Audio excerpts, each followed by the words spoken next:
Good morning. It is 10:05 and I'm no longer fielding phone calls. So today I would like to welcome you to our Talk for Caregivers event. My name is Michelle Burgess and I am a member of Kappa Alpha Sorority Incorporated, Mu Iota Omega Chapter.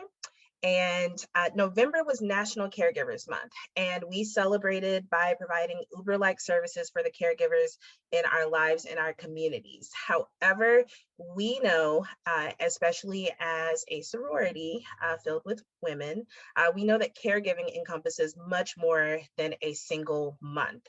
So we wanted to provide those who provide such good care for others with some tips and ideas on keeping their physical and emotional selves as healthy and fit as they keep those of their loved ones.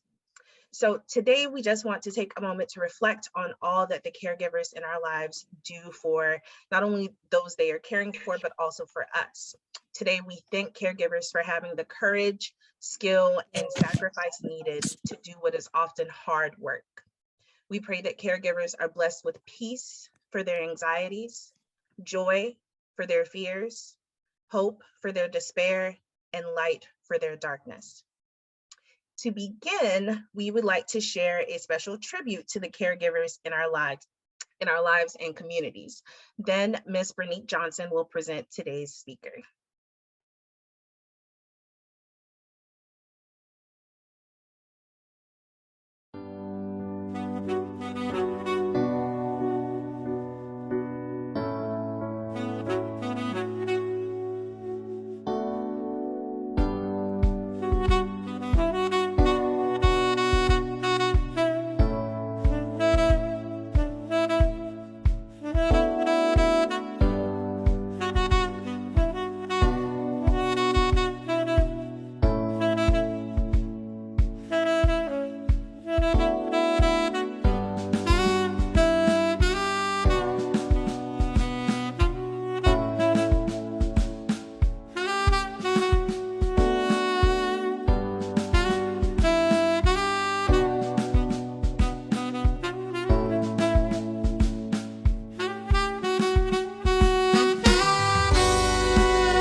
now we'll have Ms. Bernice Johnson to present our speaker for the day. Good morning. Today's speaker is Ms. Natalie Bukowski. I hope I pronounced that correctly. You did good. Okay. Ms. Natalie Bukowski has been a program director within the Alzheimer's Association for 12 years. She covers the entire coast of South Carolina and is a certified dementia practitioner and a certified dementia dialogues trainer. We are so glad that she is able to join us and share some words of guidance for our community caregivers. Now, Ms. Natalie Bukowski. Thank you. Good morning, everyone. I'm so glad to be here to go over. We're going to talk about caregiving through the holidays, but we're also going to talk about caregiver things in general. So I'll be adding a little bit of information as we go through the program. But if anybody has any questions or comments, please don't hesitate to ask them or to share them. Your stories and things that you all have done can help the rest of the group. You know, it's amazing the little tips and things that we get from caregivers, and God bless all caregivers. It's a very difficult, very stressful, thankless job many times. So we honor and bless all caregivers. So if you have any questions or comments or stories you'd like to share, please, like I said, don't hesitate. I know for me, I would forget what I wanted to say if I had to wait till the end. So I don't expect you to. So we're going to go through caregiving through the holidays. Now, some of the things that people don't understand is exactly what happens with Alzheimer's and dementia. So I'm going to do a quick overview. And again, if you have any questions, please don't hesitate to ask them.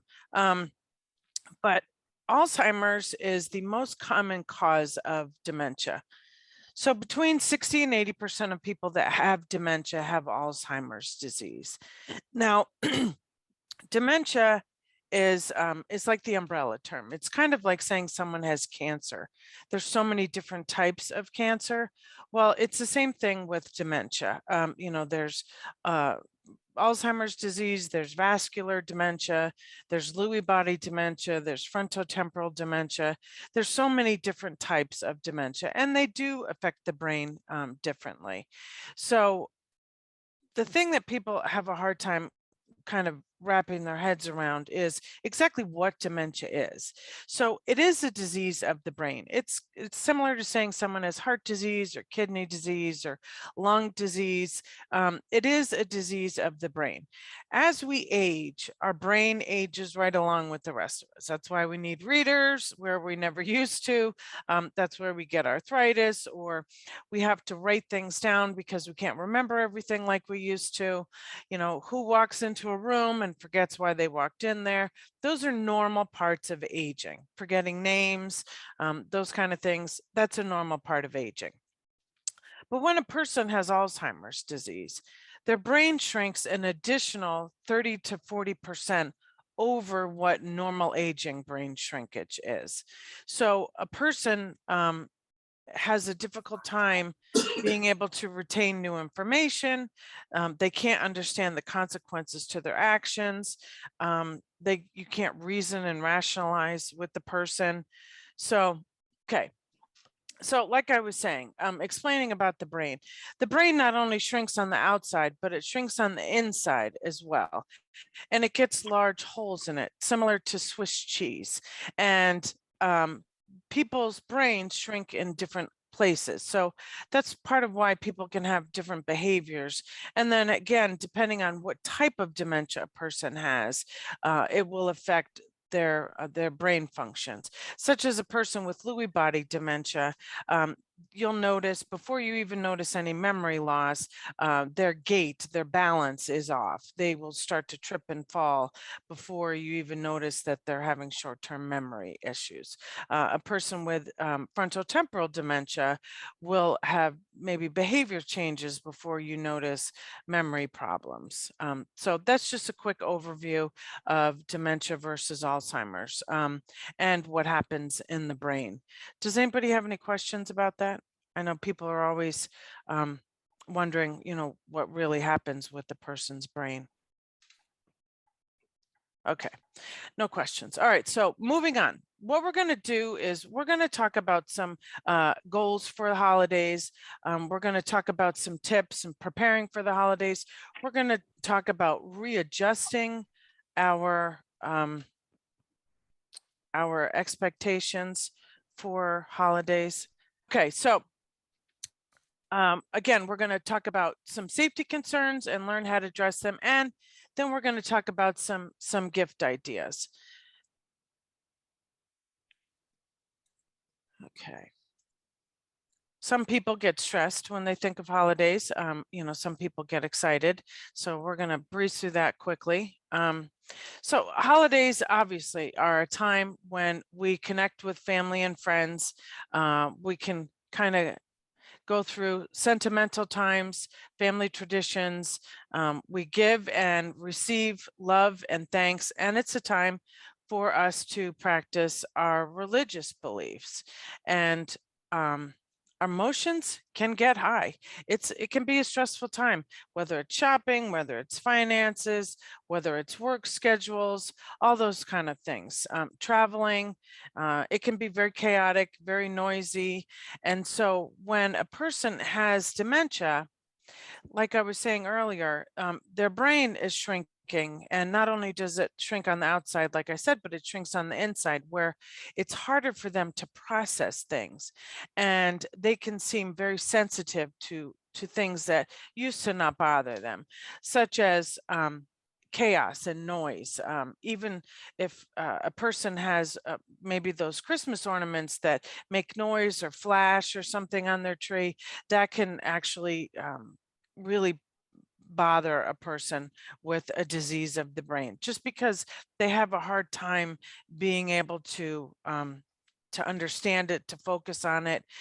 It's just hard for them to process things, because if we stop and think about what our brain controls, we know it controls everything. But then when we really stop and break it down, we don't realize, well, does your brain control your vision? Yes. Does your brain control your hearing? Yes. Does your brain control all your senses? Yes, it controls everything. It controls your taste buds. It controls every single part of your body. Every function that your body is doing right now, it still has to do, but with 35 to 40% less brain power. So it's a way to kind of understand you know, what a person is going through. So when you take someone to an unfamiliar place or to see unfamiliar people, then it can be very stressful for people. Just meeting new people in general can seem a little stressful. So we do have safety concerns, such as you know, taking a person to an unfamiliar location. You know, they can wander because they're trying to get to some place that's comfortable and familiar to them. So some of the other challenges that can happen during the holidays, you know, a lot of families will ask, well, should we celebrate? Should we not celebrate? You know, what should we do?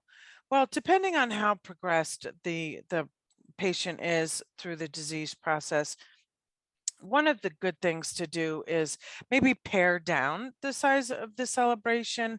But one of the most important things is to make sure that, you know, even if you do have people come over, to make sure that the person has a quiet spot that they can go to decompress for a few minutes, to be able to relax, to be able to collect their thoughts. I obviously we just went through Thanksgiving, and you know, I've spoken to many caregivers that had done that during the Thanksgiving holiday, where, you know, it was kind of chaotic and there were a lot of family and friends around. But if the person started to get irritated or a little agitated, they would take them into another room and let them just kind of rest and relax a little bit. And after a little while, they were able to come back out and join the festivities. But sometimes, you know, we all can get overwhelmed. Add into it a disease of the brain, and that makes it even more stressful. And it makes it really stressful for the caregiver as well. So any questions about that at all? Okay, so again, you know, some of the challenges are, you know, what could be too much for a person? Well, realizing day to day, again, where the person is progressed into the disease process, you can kind of figure if they're in the middle stages, then you do probably want to pare down the guest list from 100 to a more manageable amount, and to try to keep it to people that they're most familiar with and comfortable with. Um, so that's, kind of the who to invite. Where to go, you want to try to keep them in a location that is comfortable to them, one that they're accustomed to. Think about it this way: if I were to pick you up while you were sleeping tonight, and when you woke up in the morning, you were in a different location, it would be confusing, it would be scary, and it would really put you off of your game, let's say, right? What to tell guests. This is a really important one. It's important to let people know that no matter what, a person with a disease of the brain never, ever, ever loses emotions. So you don't want to talk about them like they're not in a room. You don't want to pretend that they can't hear you or understand you. They may have a hard time communicating with you, depending on how progressed the disease is, but they can still understand, and they never ever lose emotion. So they can still have feelings of fear, they can get frustrated, they can have feelings of love, they can have feelings of anger, they get embarrassed, they feel humiliated. So it's important to let people know not to talk about them like they're not in a room. And the other thing is not to quiz them. They're not on a game show, and they're not on the witness stand in a courtroom. So one of the biggest pet peeves for people with Alzheimer's and dementia, where people think they're helping them by walking up and saying, "Hey, Grandma, do you know who I am? Do you remember me?" That is like pushing them up against a corner. It's not a choice to have a disease of the brain. No one wants it. I promise you that. Nobody wants to have this disease. One of the best ways to handle going up to a person with Alzheimer's or dementia is smile, because as the brain can't understand language as well. And I'm not saying they can't understand language, but as that capacity diminishes a little bit, they will focus on your facial expressions, your tone of voice, your body language. So you want to walk up, smile. "Hey, Grandma, it's me, Natalie, your favorite granddaughter." Or, my mom has frontal temporal dementia, so I, always smile, and I tell her, "Hi, Mom, it's me, Natalie, your favorite daughter." And so that takes the pressure off of her trying to remember who I am. It makes her smile because now I've smiled, and I always make sure to watch my body language. Sometimes I have to sit in the car for a couple minutes to decompress, collect my thoughts before I walk into the house, to make sure that if someone cut me off in traffic, I still don't have the frustration that I had while I was driving before I walk into the house, because they really do feed off of that as they're having a harder time processing language. Any questions about any of this? Okay, a person with dementia. Um, they may feel a little lost. They may get sad. They get melancholy. Like I said, they never lose emotions. So it can be frustrating to them. You know, let's say a person used to make a really fancy cake every holiday season, and they're no longer capable of doing that because of either their memory or maybe physical changes, and it can be really sad to them. It can also be very sad to the family members. But with that frustration, they can have quite a bit of irritation because they don't know how to handle these changes, because again, they have a disease of the brain. And then we go into, like I said, they never ever lose emotions. Okay. So they can have anxiety and embarrassment, and then that's why I was saying, we don't want people to come into the house and say, "Hey, grandma, do you remember me?" Or, "Hi, auntie, do you remember who I am?" Or, "Do you remember what I gave you last year for Christmas?" Because those are challenges to them. And again, I'm terrible with names. It's how God made me. I wish everybody had to wear a name tag from the moment you're born to the moment you go to the pearly gates, because I'm terrible with names. I try, but I'm not good with them. So I get embarrassed often when people walk up to me and say, "Oh, hi, Natalie, we met here, blah, blah, blah," and I don't remember their name. So I understand that on a tiny, tiny scale. Imagine having that happen with just about everything that you're dealing with on a day-to-day basis. So again, it's really important for us to remember that they never lose emotions, and it's important for us to help educate others that a person, even if they don't communicate the way that they used to, they still have the same emotions that they had before. Okay. All right. Awesome. Okay. We're going to zip through these. Okay. So the American Institute of Stress, which there is one, believe it or not, estimates that 75 to 90% of visits to doctors are for stress-related conditions. We know that over 65% of caregivers have a stress-related disorder. That's really high. And so when Michelle was talking about doing something for caregivers, I was so happy to participate. Some of the signs that we'll find that pertain to knowing that we have a lot of stress in our lives, we can have stomach distress.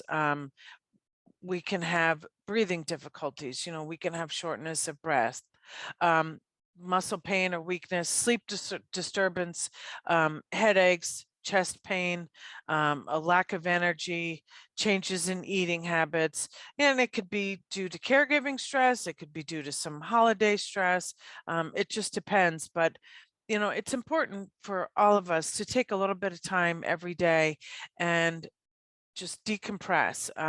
Whether you want to read, whether you want to listen to music, whether you want to pray, whether you want to just do deep breathing exercise, whatever it is. It's really important to take some time every day to just chill, to relax.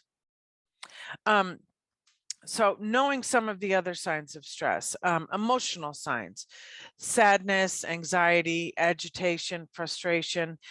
When we don't take time to decompress and take a little time for ourselves, we do have less patience.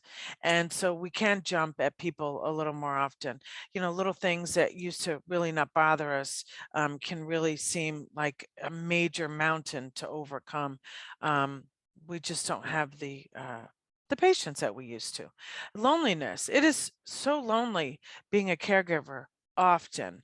And that's why we encourage people to attend support group meetings or attend education that the Alzheimer's Association provides.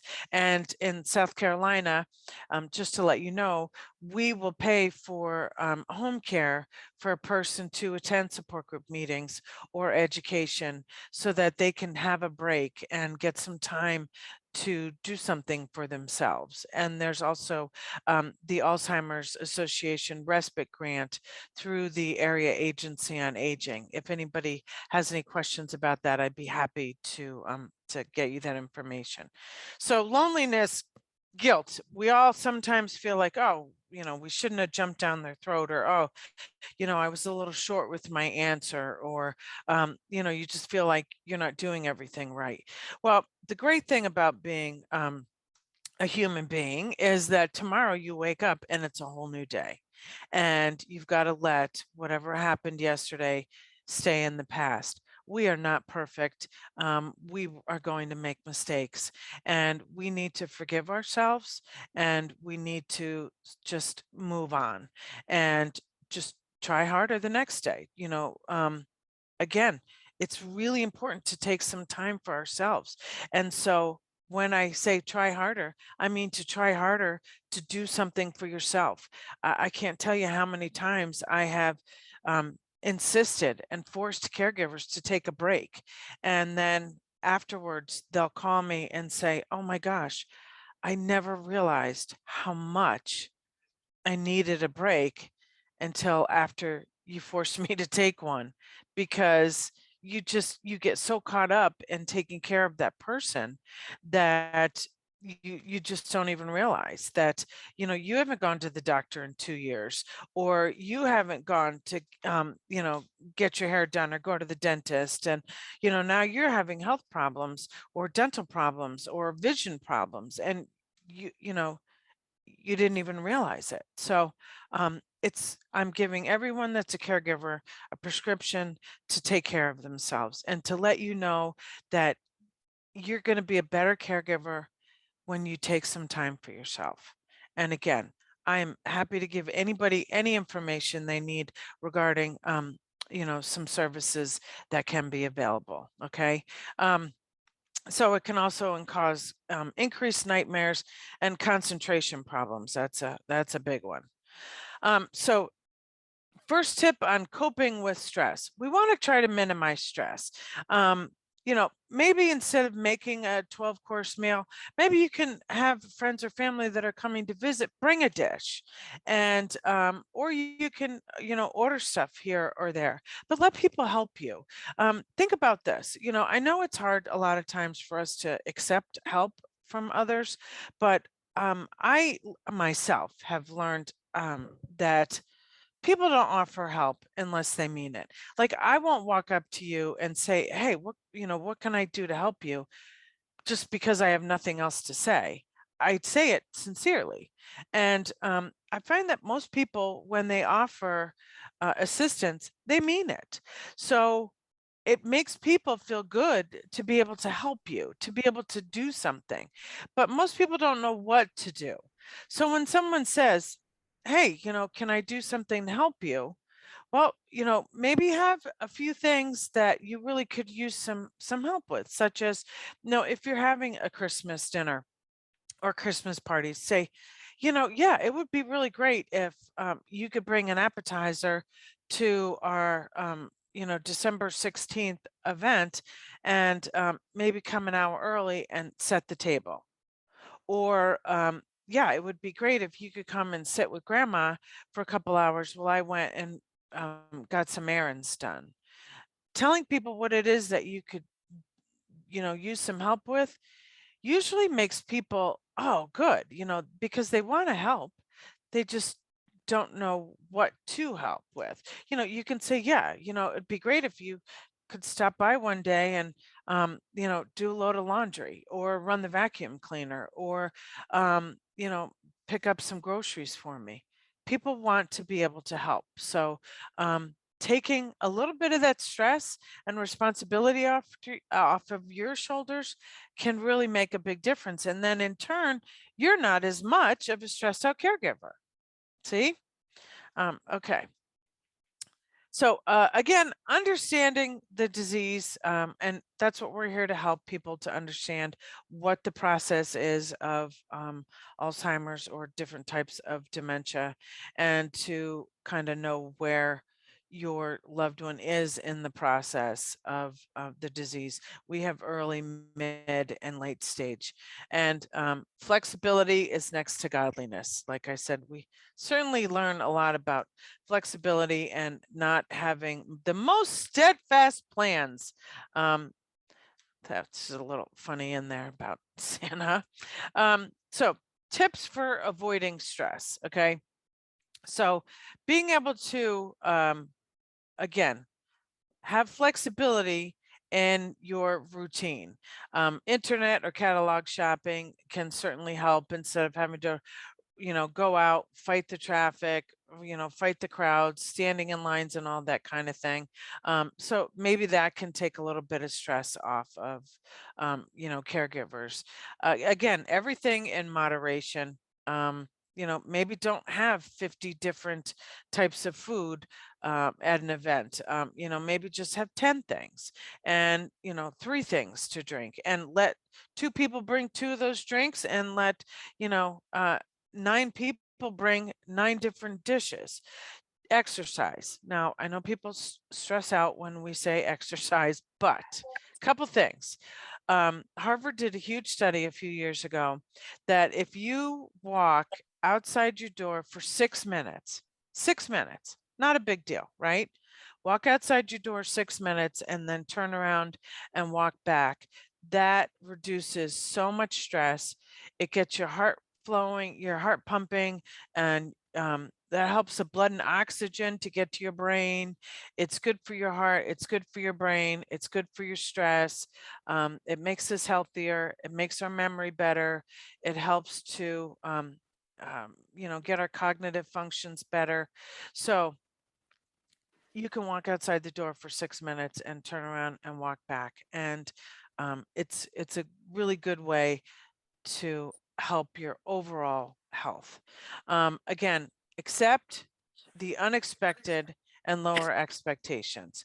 So, that's pretty easy to understand, that we do have to kind of reconfigure what we used to do. Our holiday traditions have to change, and a lot of times it can be hard to let those things go. But this is the thing. We can make new memories and new traditions that the person with Alzheimer's or dementia can be involved in. So you want to keep up on activities that you enjoy. And again, you want to keep a regular break schedule. We all need to take some time to chill and relax. Some tips for avoiding stress: ask for help. Again, if someone asks you if there's something they can do, say yes, that would be great, and take them up on their offer. Okay. Let relatives know what they can and can't expect from you.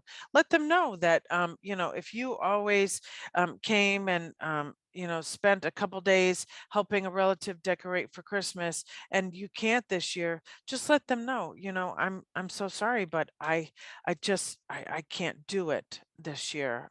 Your plate is really full. It's not that you don't love them. It's not that you don't enjoy doing it. It's not that you don't care. It's just that your plate is full and you have to do something, um, you know, that's going to lessen your stress. Okay. Consider counseling or support groups. Like I said, we have support groups all over the state. We have them virtual and in person, and they are free. Everything that the Alzheimer's Association does to help families is free. And we will pay for home care for a person for you to attend support group meetings. Stick to routines. Schedules and routines can help a person with Alzheimer's and dementia feel more safe and secure. Okay. And give yourself permission to say no. No, I can't do that charity event, or no, I can't bake 15 cakes for the church fundraiser. It's okay to say no. You need to take care of yourself and your loved ones. Tips for hosting holiday events. Again, we have to adjust our expectations. Maybe you did used to have this glorious, amazing event that everyone looked forward to. You can still have an amazing event, but now maybe just scale back the expectations a little bit, not invite so many people. Maybe don't, decorate every single inch of your home.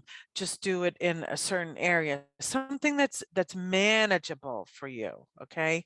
You have to take some pressure off of yourself instead of the pressure of making everything perfect. Remember, people don't come over to do an inspection of your home. They come over to visit with you. And if people are coming over to do an inspection, you might not want to invite them to your party. Yeah. Avoid taking on too many tasks at once. Again, if we spread ourselves too thin, we're not being honestly the best person that we can be. We're just stressed out, running around and trying to do too many things. And, nobody's on their A game when they're in that situation. So tips for hosting holiday events. These are some alternatives that I tell you, we've had a lot of families that have done this, and it has worked out really, really well. Instead of having a big dinner, you can plan lunch or a brunch, and that makes it a little bit easier. Doing a potluck meal where, again, everybody brings something makes it much easier than having to do all that shopping and all that preparation and all that cooking. Have food delivered by a local restaurant or grocery store. Hire a caterer. Um, Ask family and friends to help host events at their homes. Prepare the person with dementia for visitors. We recommend doing this a few days ahead of time, okay? Just to get them accustomed to seeing these faces. Now, again, don't expect them to remember everyone's names. I like to use name tags. Like I said before, I feel like everyone should have to wear name tags. But having name tags on is really helpful for a person with dementia.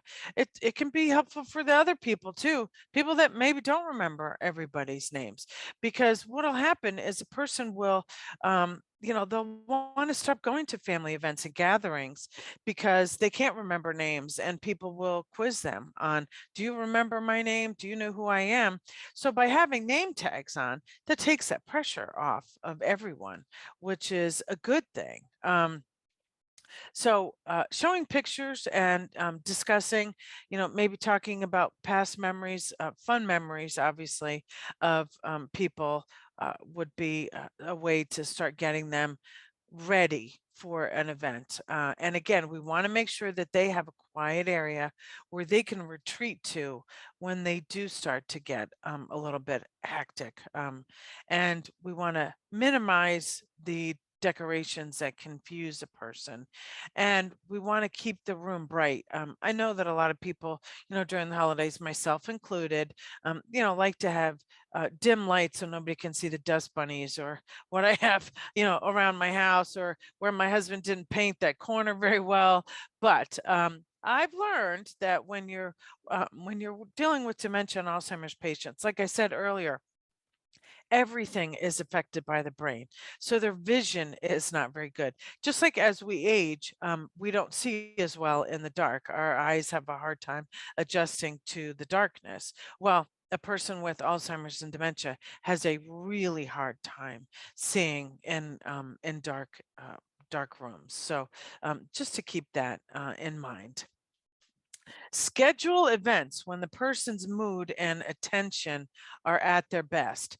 Some of us are morning people, some of us are afternoon people, some of us are night owls, right? So, knowing when their best time of the day is, I also tell people to take them to the doctor during that best time of the day. It makes things a little bit easier. If a person is best in the morning after they've woken up, then maybe having them do a brunch, a holiday brunch is probably the best thing. If they're better at lunchtime, maybe they take a late morning nap, then, do a brunch.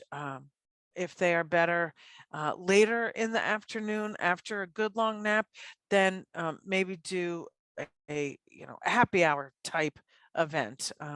So, just again, we need to be flexible with our planning and our scheduling. Okay. Does anybody have any questions at all? Okay, so preparing your family and friends to spend some time with the person that has dementia. Okay, I'll go through this quickly because I know we're getting close on time. We want to offer visitors communication techniques to use with the person, such as um, telling them not to quiz the person, okay? Not to ask them what your name is, not to ask them if they remember things from the past, because if the person doesn't remember, it's not their choice. And that can cause them to be defensive and to be embarrassed or humiliated. So we want to have them keep things lighter, and again, not to quiz them. Okay. Remind them that they have a hard time retaining new information, and again, the person may not remember their name, and not to be hurt or offended by that. It's a disease. It's not that the person doesn't love them or care about them. Again, we want to make sure that they have a quiet place to go. We don't want to have loud music. And having some finger foods might be easier for them to, to put on a little plate and have them eat, versus having to sit down with, all the utensils and such, especially if there's a lot of chaos around. And if a person is having some issues, then trying to explain to people how best to deal with them. And behavior modification techniques are very, very helpful. If you are going someplace, we all have a favorite pair of slippers, a favorite sweater, a favorite blanket, those type of things. You might want to bring along a comfort item for a person, just so that they can, if things do get hectic, if they do get stressed, that person can take a break, be in a quiet area. Maybe they can, lay down for a little bit with their favorite pillow or their blanket, or it could be a robe, just to let them, cover up in their robe or their slippers, or again, a favorite sweater or something. It really can just help them to feel more safe and more secure, because when things get chaotic, they feel like things are out of control. And no one likes feeling like things are out of control. Take pictures of family and friends to help preserve memories for your loved one. Again, familiarity. We all like familiar things, right? It just makes us feel, more comfortable. So we're going to skip through these quickly, just because I know that we're at time. Do we have any questions at all before I finish up? I want to make sure I address anybody's questions. Natalie, I do have one quick question. Yes. You mentioned earlier about asking for help. Yes. Well, we know that a lot of our caregivers are actual superheroes, honestly, and Yeah. they sometimes shy away from asking for help. Sometimes it's a community thing. Sometimes we feel like asking for help may be a sign of weakness or a sign that maybe we can't handle it. So for those of us who are on the peripheral, those of us who want to help and we haven't been asked, how best do we kind of take charge in a way so that we can provide assistance without maybe stepping on toes, but also to show that we are there for them and that we are willing to do whatever? Well, first of all, you did an excellent job with the descriptions, and caregivers are superheroes. You're absolutely right. And a lot of people do feel like if they're not doing it all, they're not taking great care of their loved one. And so people will have a hard time asking for help because of that, because they think they have to do it all, that they do the best job and nobody else can take care of their loved one as well as they can. So asking a person, maybe just going up and saying, hey, I know you got your hands full. How about if I, run to the grocery store for you? Or how about if I, put your Christmas tree up or pick it up for you? Or, I can stop at the pharmacy and pick up prescriptions or other supplies, things like that. If you know a person, then you know what their day-to-day needs are, whether they're going to the grocery store every day, or if they're going to the pharmacy once a week, or if they are raking leaves, or whatever the case, maybe offer to clean their home for them, do laundry, those kind of things. Maybe they're not going to release the reins of the caregiver role, but maybe you can help them in their other responsibilities. Or some people will let you help. Maybe even it's when their loved one goes to take a nap, say, I'll come and sit with with your loved one while they're napping, so that you can go get some stuff done. And I get not wanting to step on people's toes, and we do have to be respectful of caregivers. And so we do have to sometimes tread very lightly with that, but at the same time, let them know that you really mean that, and maybe turn it around to say, well, when you've offered help for people, did you mean it when you offered? And when people say, well, yeah, well, I mean it too. And doesn't it feel good for you to be able to help others? Well, do me that courtesy to let me feel good for helping you. And let me take something off of your plate. And, it may take a couple times, honestly, to let them feel comfortable with giving up something, whatever it is, whether it's, grocery shopping, whether it's doing laundry, whether it's sitting with their loved one, whether it's bringing them a pie, who knows what it is, but be patient because it may take a couple times, but to let them know that you really are sincere and you really do want to help them. And I,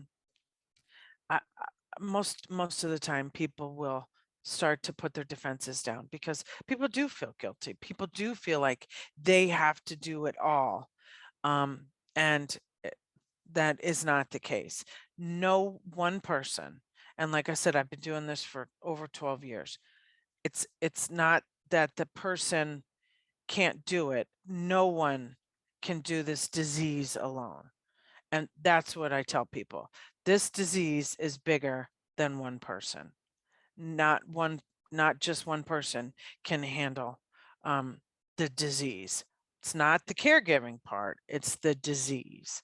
And when you take it away sometimes from, it's not that you're not taking great care of grandma. This disease needs more than one person. A lot of times that will help them to see it is a huge disease. It's a big disease. It is a stressful disease. It is the most stressful disease out of all diseases. Not that all diseases aren't stressful, they are. But Alzheimer's and dementia caregivers go through a really different caregiving experience. And so I hope that answered your question, Michelle. It did. It sounds a lot like we talk a lot about the community helping to raise children, but Yes. it sounds like we also need to consider the reverse as well. The community helping us care for our elders who took care of us. Yes. So it kind of a mindset shift on behalf of the community and the caregivers. Just a reminder that we can all be in this together. You don't have to be alone. We can all do this together. Well, and again, the other thing is, we go back to the stress that caregivers are under, and over 65% of caregivers have a stress-related disorder. So by helping to take a little bit of stress off of that caregiver, you can approach it that, you are trying to help their health, that you want to make sure that they're doing something for their well-being. And, again, letting them know that not one person can do this, taking care of an Alzheimer's and dementia patient alone. It's just too much. It's just not healthy. And, we have to worry about caregivers and having serious health issues while they're, not tending to their own needs. So, Natalie, my name is yes. Jackie. Hi, Hi. Jackie. This has been extremely helpful and very, very relevant. As a caregiver of my mom for about 13 years, she also not only suffered from Alzheimer's, but also several other major disabilities, main one being diabetes. What tips and suggestions would you give to those caregivers who are not just dealing with individuals with Alzheimer's or dementia, but also any other multiple problems or whatever? Sure. Well, first of all, God bless you, Jackie. It's tough. It's really difficult and stressful. Well, again, the number one thing for me is for caregivers to realize how important they are. And not just as the person that is taking care of that person. You're important all around, but, think about, we can't take care of someone. We can't do things if we don't fill ourselves first. We have got to, for anybody that's been on a plane, they tell you you have to put the oxygen on yourself before you put it on your children. Right. Think about for those that have raised children. Anytime that you left your child with a loved one, a babysitter, whatever the case, and you got a break. Absence makes the heart grow fonder. Let's remember that too. But we were able to leave our children with someone that we trusted, and it's no different for whomever we're caring for.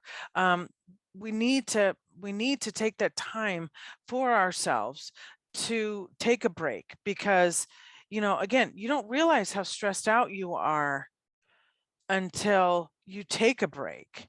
I mean, Jackie, you as being a caregiver, I'm sure could shed a tremendous amount of light to people on, I hope that you did take some time for yourself, that you did take time for Jackie. Sometimes that's a little difficult, especially if you're a caregiver who has a job, and depending on the type of job that you have.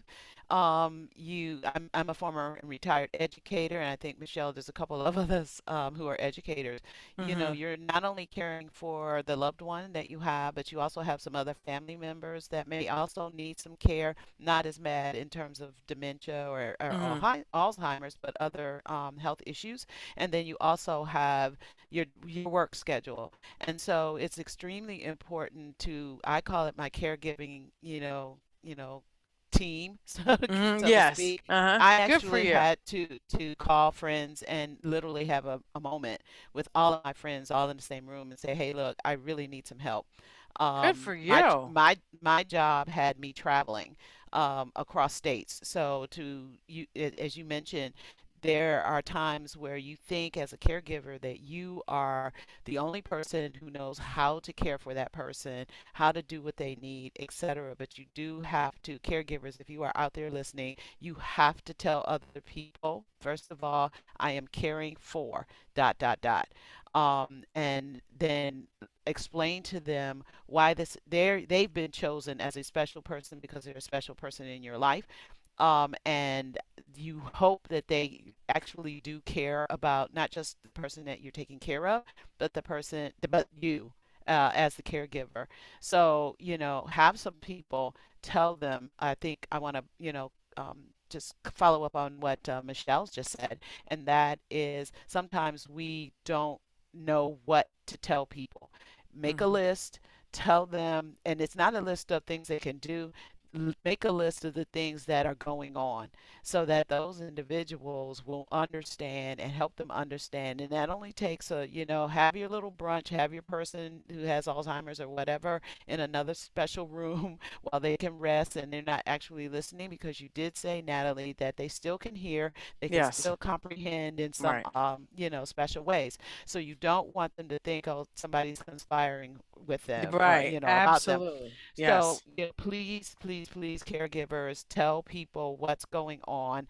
I know that's hard and that's difficult because it's very close to you, but that's so important. And if you have a loved one who lives with you, like my husband, I cannot thank him enough. I don't want to cry, but Mhm. for standing in the gap with me.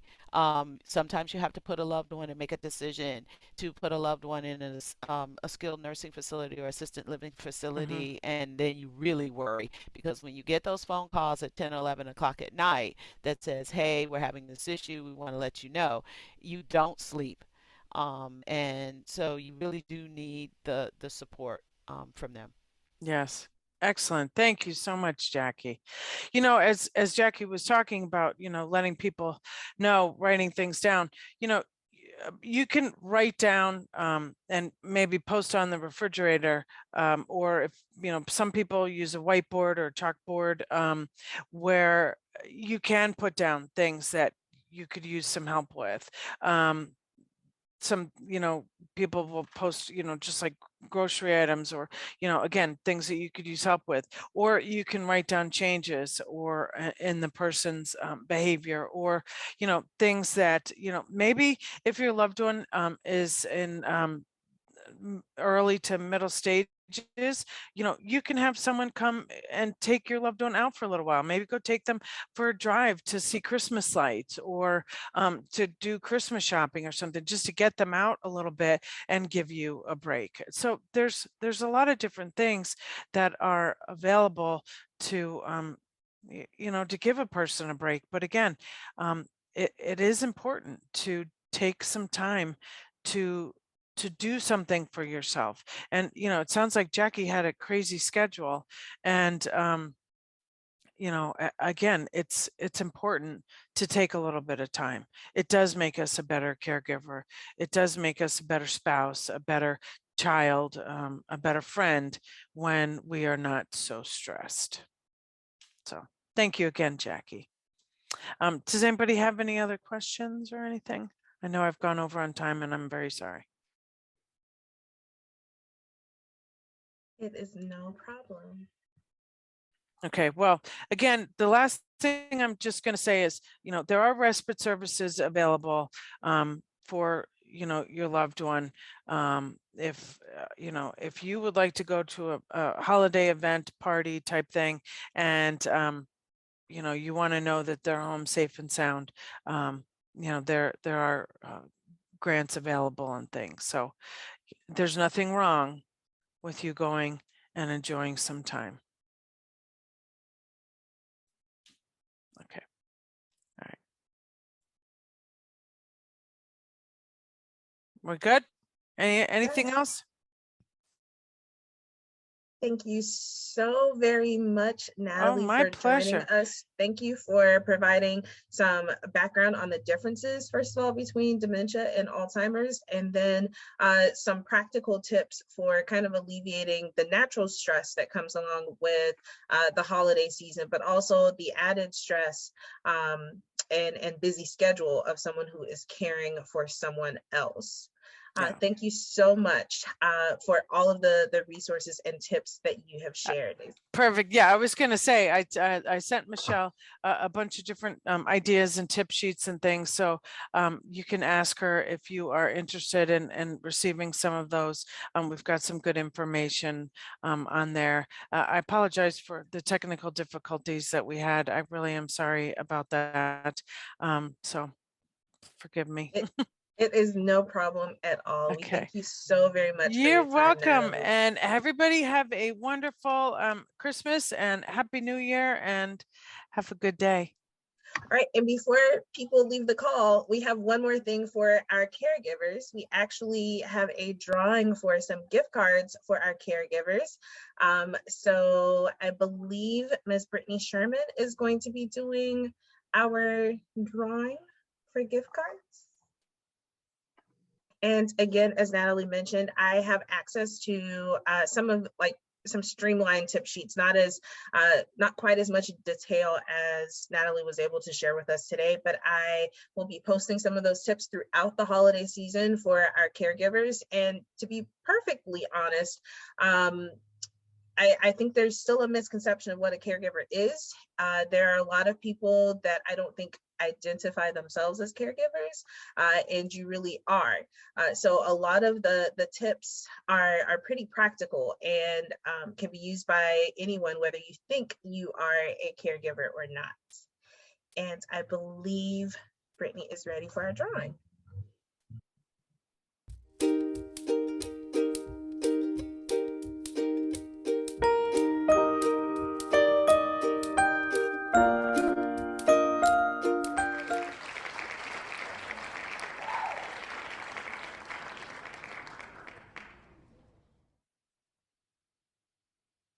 Right, and we're going to do a few more.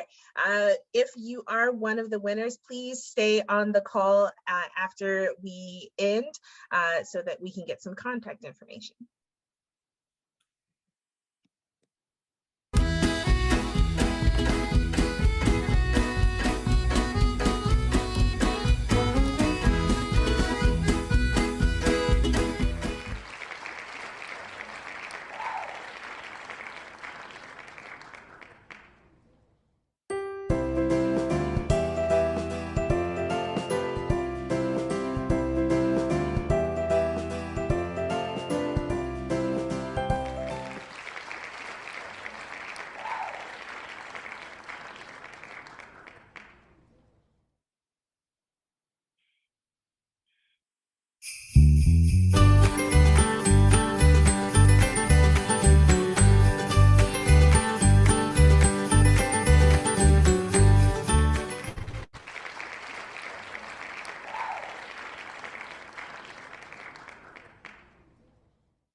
Yeah.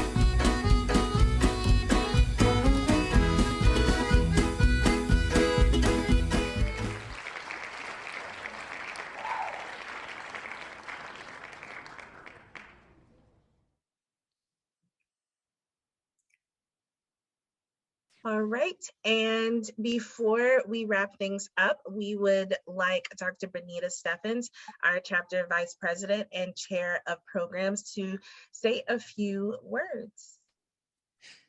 Greetings, everyone. What a wonderful way to start the morning.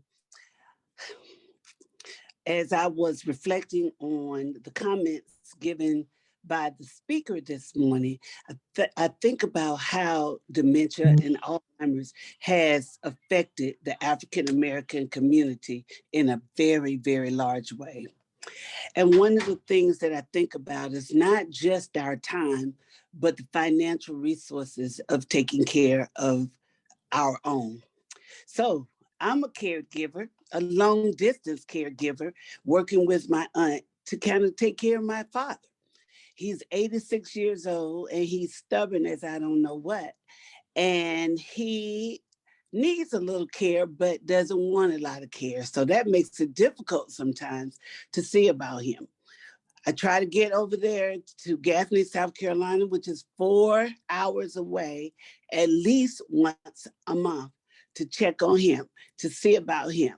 When I get there, what's most important is that he's eating well, so that I make sure that I cook food and I leave it in his freezer till I come again. Also, I send money to my aunt, who also feeds my father. Between my aunt, my cousin Stephanie, and myself, they check on him, and I call him every single day. Some days I get fussed at, some days it's pleasant, but I still have to check on him every day. So being a caregiver can go from being with somebody 24/7 to just looking out for our own that's not quite ready for you to look out for them. But they need your support. So again, I'm so thankful that we are starting to have the conversation, not only about how difficult it is to be a caregiver, but also how much Alzheimer's and dementia has affected our community. When I was a young lady, I only knew one person who had dementia. Now that I'm older, I have had so many friends who have transitioned or had or friends who are taking care of someone with Alzheimer's or dementia disease. So Source, again, I thank you for coming out. For our friends that joined us this morning, I'm so glad you're here. For the ones who won the gift cards, have fun, enjoy, you deserve them.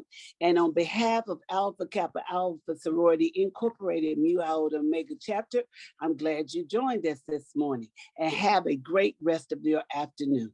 Thank you all. And again, caregivers, if you could just add your name, address, and email address, and numbers in the chat, we will be contacting you. Some of you, everyone will be contacted with some of the information that Ms. Natalie provided for us, and some of the handouts that she provided. And those of you who were the winners of our drawing, you'll be contacted on how you can receive your gift card. And that is it, but that concludes our program. Thank you so much, everyone, for attending.